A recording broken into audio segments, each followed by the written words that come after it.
సమీక్ష మాట్లాడకండి ప్లీజ్. వాడు రాగానే చాలా గ్రాండ్ గా పెళ్లి జరిపించి చీరే సారితో సహా నిన్ను కోడలుగా తీసుకువెళ్తాను. తలుపులు వేసుకొని మేము లోపల చేస్తుంది అదే అయితే బయట గడియబెట్టేస్తారా? ఎంత ధైర్యం మీకు? అసలు మీలాంటి వాళ్ళని ఇంట్లో ఉండనేయటం నాది బుద్ధి తక్కువ. బద్రీన్ రాని మీ సంగతి తెలుస్తాను.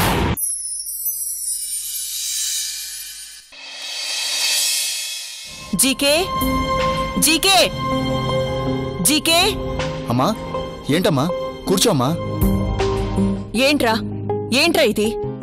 నేను విన్నది నిజమేనా? ఆ సముద్రాన్ని వదిలిపెట్టారా? నిజమేనమ్మా. నువ్వెలా ఒప్పుకున్నావు? ఆయన బయటకొస్తే నీ చెల్లెల జీవితం నాశనం అవుతుందని నీకు తెలీదా? ఈ రోజు ఆయన ఉషని ఇంటి దగ్గర దించి నీ పెళ్లి జరుగుతుందమ్మా అని ఎంత వెటకారంగా మాట్లాడాడో తెలుసా? ఈ రోజు అతన్ని వదిలేసినట్టే రేపా రాఘవని కూడా వదిలేస్తే నీ చెల్లెల జీవితం ఏం కావాలి? నేనేం చేయనమ్మా. దీనికి కారణం నేను కాదు, ఆ రఘు అనే మోసగాడు.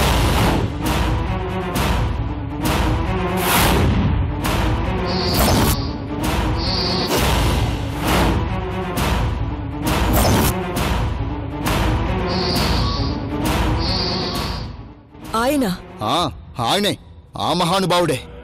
తన కన్న కూతురికి అంత పెద్ద అవమానం జరిగినా కనీసం ఆయనకు చీమ కుట్టినట్టుగా కూడా లేదు తెలుసామా?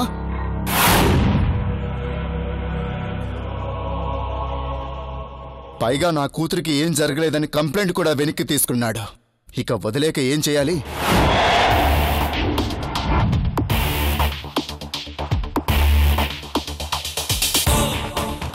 అదేంటి ఆ రోజు తనే వచ్చి కంప్లైంట్ ఇచ్చాడన్నావు? నాన్ అవైలబుల్ సెక్షన్స్ పెట్టావు. ఇక సముద్రం బయటికి రాడు అని చెప్పావు కదరా?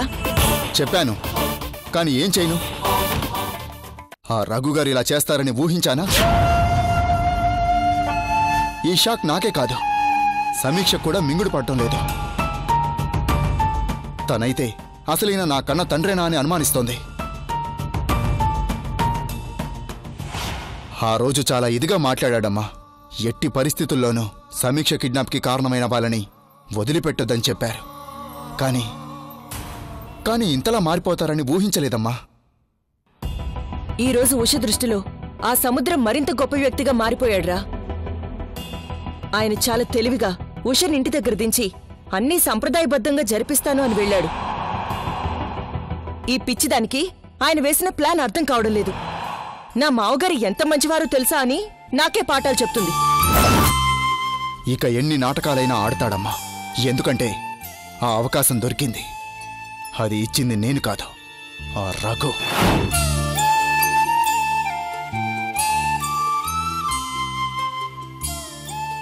తప్పంతా ఆయింది. ఎందుకిలా చేశాడో నాకు అర్థం కావడం లేదు. నా వరకు నాకు ఛాన్స్ దొరికితే ముందు ఆయన అరెస్టు చేసి లోపలేసేవాణ్ణి.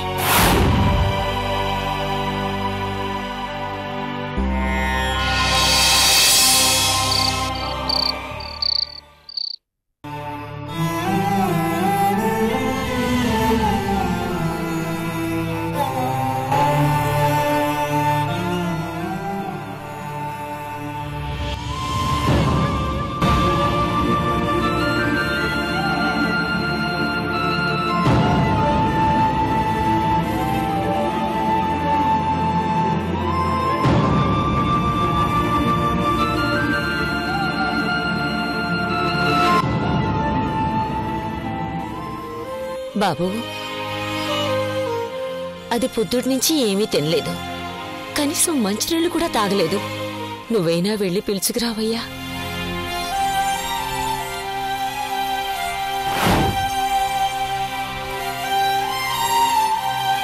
లేనాయనా, ఆలోచిస్తూ కూర్చుంటే ఏ పని జరగదు. వెళ్ళి మాట్లాడు నాయనా. వెళ్ళు నాయనా.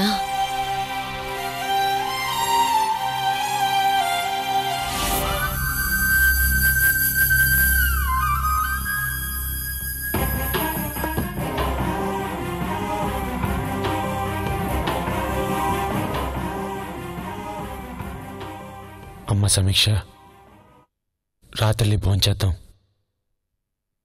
నా ప్రశ్నకు సమాధానం చెప్పు నాన్నా, అప్పుడొస్తాను. ఏంటమ్మా అది? నాకు నిజంగా ఏమీ జరగలేదా? నాకు జరిగింది అవమానం కాదా? అవమానం చేసిన వాళ్ళని ఊరికి వదిలేసి వస్తారా? సమీక్ష, నేనేం చేసినా ఆలోచించే చేస్తానమ్మా. ఆ ఆలోచనే జీర్ణించుకోలేకపోతున్నాను నాన్న. నాకు కళ్ళు లేకపోవచ్చు నాన్న, కానీ సిగ్గంటే ఏంటో తెలుసు. నా చుట్టూ అంతమంది చేరి నీ బట్టలు తీసేసుకో, మీ ఇద్దరూ కలిసి ఛా! చెప్పుకోవడానికే జుగుప్సగా ఉంది.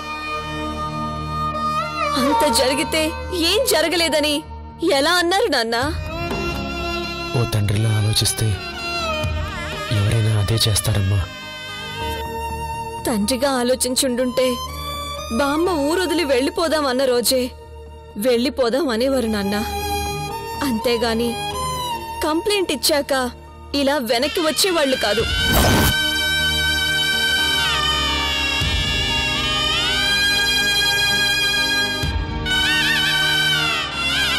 ఏదో జరిగింది, అది ఎందుకు చెప్పటం లేదు? ఏం లేదని చెప్తున్నా కదమ్మా. రామ్మా, భోంచేద్దాం. ప్లీజ్ నాన్న, నా ఒంటి మీద చేయి తీయండి. మీరు టచ్ చేస్తే ఎవరో పరాయి మనిషి నన్ను టచ్ చేసినట్టు కంపరంగా ఉంది. వదిలేయండి.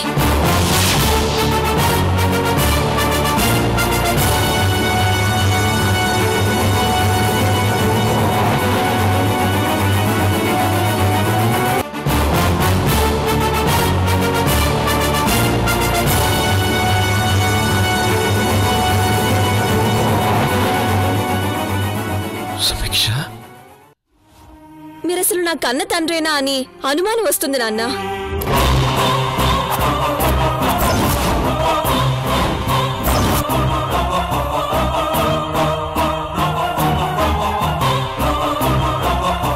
అక్కడ రాక్షసులు నన్ను పట్టుకుని హింసించినప్పుడు కూడా నేను ధైర్యంగానే ఉన్నాను. కానీ మీరు నా పక్కనే ఉన్నారని తెలిసాక చాలా భయం వేస్తుంది నాన్న.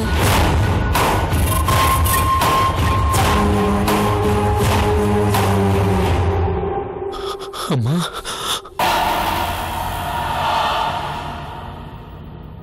ఏంటమ్మా ఇది? ఏంటా మాటలు?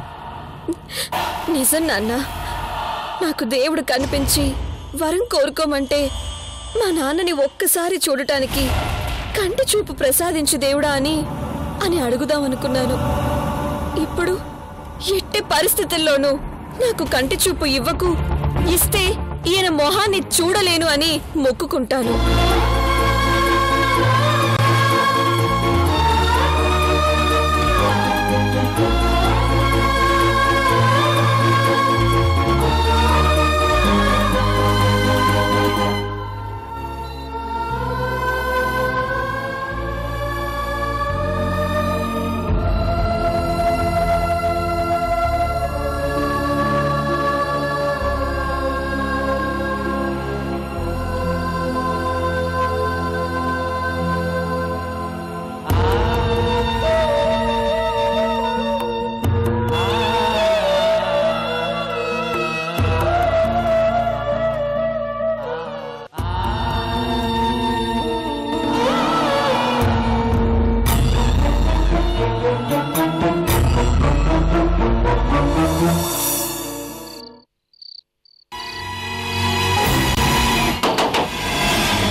వచ్చావా?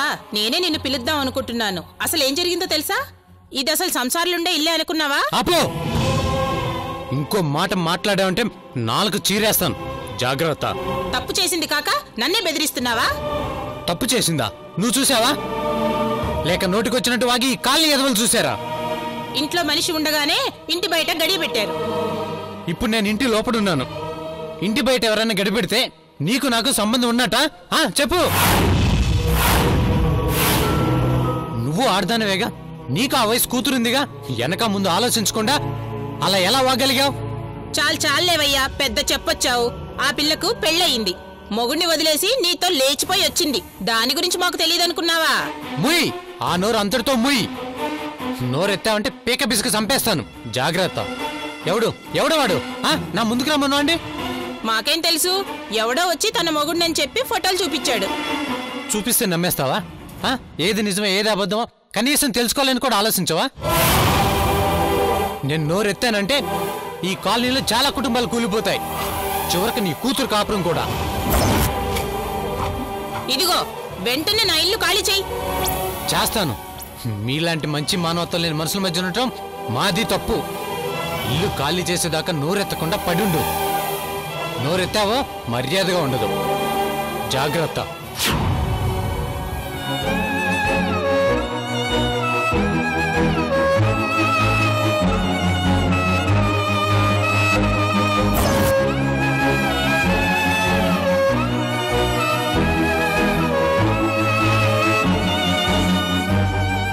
మీరెందుకండి అంత దిగులు పడతారు? అసలేం జరిగిందని? పిచ్చుకొకలు ఏదో వాగితే దానికి దిగులు పడి ఏడుస్తారా?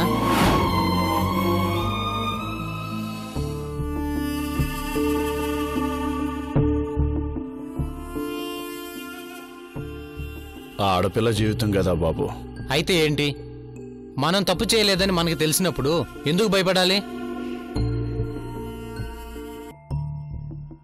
ఇదే ఇంట్లో నా సొంత చెల్లెలు ఉంది. ఆ రోజు ఆగిన మనిషి ఈ రోజు ఆగిందంటే వాళ్ళ సంస్కారం ఏ పాటితో మీకు అర్థం కాలేదా? ఇంతకాలం నేను అన్నగా అనుకున్నాను గాని అన్నలా బాధ్యత తీసుకోలేదు. ఇప్పుడు తీసుకుంటున్నాను. అసలు బాధ్యత ఇప్పుడు తీసుకుంటున్నాను. వెంటనే ఇల్లు ఖాళీ చేసి వెళ్తున్నాం.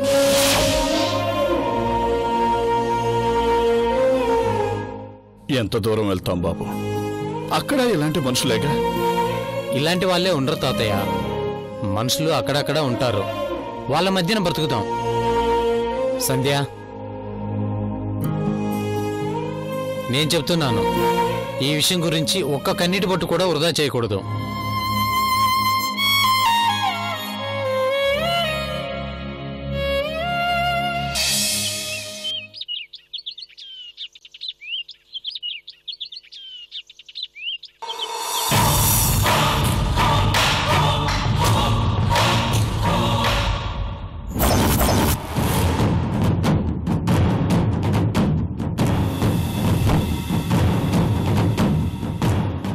సంజయ్,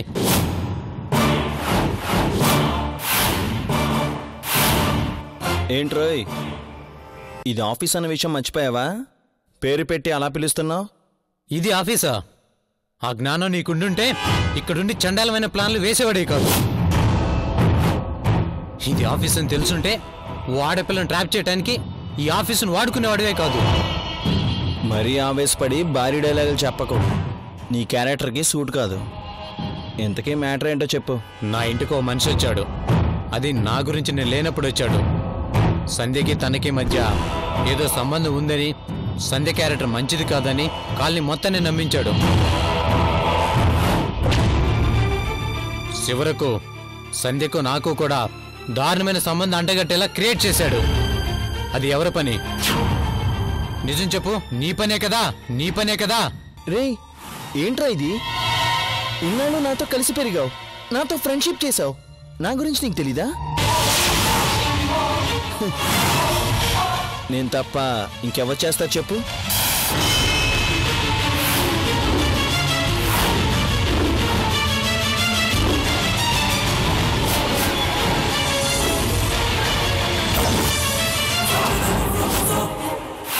రేయ్, రేయ్,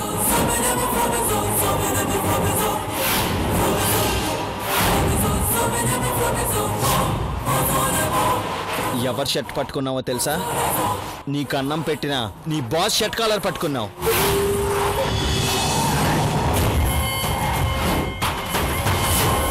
దీనికి శిక్ష ఏంటో తెలుసా? ఏం చేస్తావురా? ఏం చేస్తావు? మహా అయితే నా ఉద్యోగం పీకుతావు, లేదంటే పోలీసులు పిలిపించి అరెస్ట్ చేపిస్తావు, అంతేగా? పర్లేదురా, నీలాంటి వాణ్ణి నా ఫ్రెండ్ అని చెప్పుకునే కంటే నీకు శత్రువుగా బ్రతకటంలోనే ఆనందం ఉంటుంది. చిచి, ఇన్నాళ్ళు నీతో ఎందుకు ఫ్రెండ్షిప్ చేశానని సిగ్గుపడుతున్నాను రా. ఏంట్రా ఉన్నట్టుండి ఎలా మారిపోయావు? మారతానురా, నీ పద్ధతి చూశాక ఎవరైనా మారతారు. ఎందుకురా, ఎందుకు ఆ సంధ్య మీద అంతలా కక్ష సాధిస్తున్నావు? తనేం చేసిందని? చేయాల్సిందంతా చేసింది నువ్వు. తన మీద పగబట్టావు, ఈ ఊరు రప్పించావు, ట్రాప్ చేశావు, చివరకు తను నాశనం చేశావు. ఇంకా ఎందుకు తనతో గేమ్స్ ఆడుతున్నావు? నీ చేతిలో మోసపోయినప్పుడే తను మానసికంగా చచ్చిపోయిందిరా. చనిపోయిన శవంతోనా నీ ఆటలు? సిగ్గులేదురా? భద్రే, నీ లిమిట్స్ దాటి మాట్లాడుతున్నావు. అయినా నీ మీద నాకు కోపం రావట్లేదా? ఎందుకంటే నువ్వు నా ఫ్రెండ్వి. ఫ్రెండా? చిచి, ఇంకా నేను నీకు ఫ్రెండ్లా ఉండలేనురా. సంధ్యకు అన్నయ్యలా మారతాను. రేయ్, పులి కూడా లొంగిపోయిన లేడీని ఒక్కసారే చంపేస్తుంది, కానీ నీలాగే ఏడిపించదు. ఈ పాపం నిన్ను వదలదు. తనకి ఎవరు లేరనుకోకు, నేనున్నాను. నేనున్నాను రా.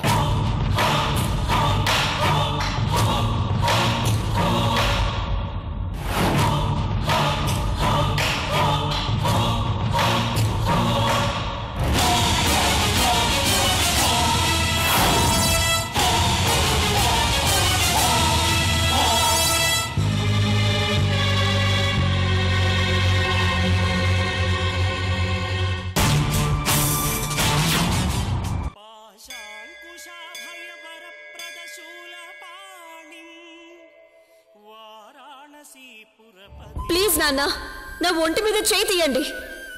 మీరు టచ్ చేస్తే ఎవరో పరాయి మనిషి నన్ను టచ్ చేసినట్టు కంపరంగా ఉంది. వదిలేయండి. ఎట్టి పరిస్థితుల్లోనూ నాకు కంటి చూపు ఇవ్వకు. ఇస్తే ఈయన మొహాన్ని చూడలేను అని మొక్కుకుంటాను.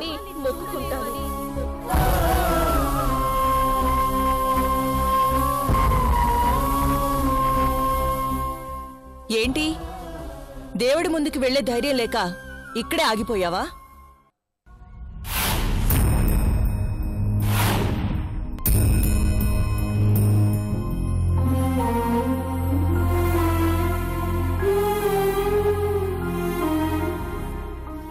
రేఖా, చెప్పు, ఇక్కడెందుకు కూర్చున్నావు? ఇక్కడ దాకా వచ్చిన వాడివి దేవుడి మొహం చూడలేకపోతున్నావు అంటే దాని అర్థం ఏంటి? నువ్వు తప్పు చేశావని, ఆ తప్పుకి సిగ్గుపడి దేవుడి మొహం చూడలేకపోతున్నావని కదా?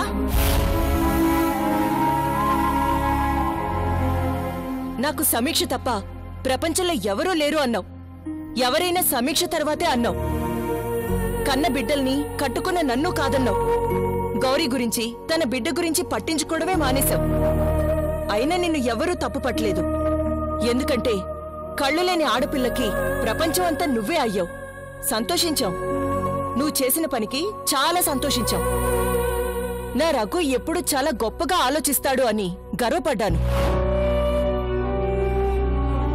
కానీ సమీక్షకి అసలు ఏం జరగలేదని కంప్లైంట్ వెనక్కి తీసుకొని ఆ సముద్రని రిలీజ్ చేయించి ఏం ఎరగనట్టు ఇక్కడికొచ్చి కూర్చున్న నిన్ను చూస్తుంటే భయంగా ఉంది.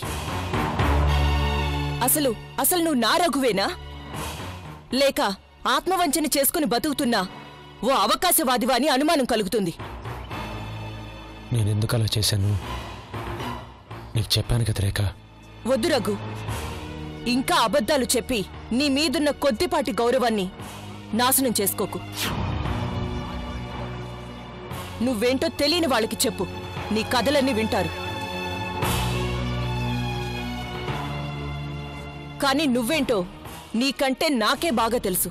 ఎందుకంటే నేను కేవలం నీ చేత తాళి కట్టించుకున్నా నీ భార్యని మాత్రమే కాదు, నీ గురించి తెలిసిన ఓ ఫ్రెండ్ని కూడా. అవన్నీ ఎందుకు? ఒక్క మాట ఆ దేవుణ్ణి చూసి చెప్పు. సమీక్షకేం జరగలేదా? నువ్వు చెప్పలేవు, నీ నోరు పెగలదు. ఎందుకంటే అది అబద్ధం అని నీకు తెలుసు. నువ్వు తండ్రివి కాదు అని తెలిస్తే సమీక్ష చనిపోతుంది అన్నావు. కానీ నువ్వే తన జీవితాన్ని నడి రోడ్డు మీద తాకట్టు పెట్టావు కదూ. ఇలా చేయడానికి నువ్వు చెప్పే కారణాలు చాలా ఉండొచ్చేమో. ఏ కారణం కూడా నీ తప్పుని కవర్ చేయలేవు. ఆ దేవుడి నుంచి క్షమాపణలు నీకు దొరకవు, అంతే.